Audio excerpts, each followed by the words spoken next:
Peramin sakay baknay rual arway ay chuan sakay baknay peram rual arway at resoke roy tu cha apoy mo ani alo tingay ani til thara ni lo kan sarkar hianin lemang hinder khumi healthcare pom choma market boy pui sada lemang hinder sana e ar som chua zobu hir ya lemang hinder san lea o kan ram hi han thlir te u tlong mai na hoi se na dik na le ring nam na te an nu na chep chho zel a chen le mang nam der a chen nan tor chiama a chen nan ti tau thu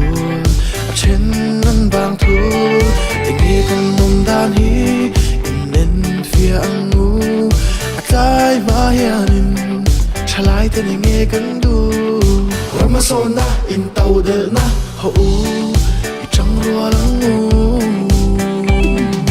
kan sarkar hianin lemang hinder khumi healthcare pom choma market boy pui sada lemang hinder sana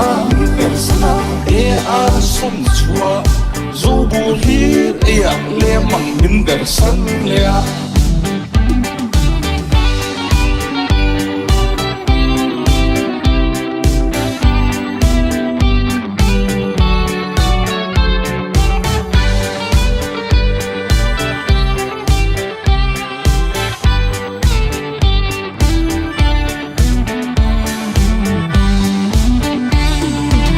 sarkar hianin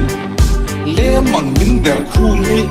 healthcare pom choma market boy pui sada lemang hinder sana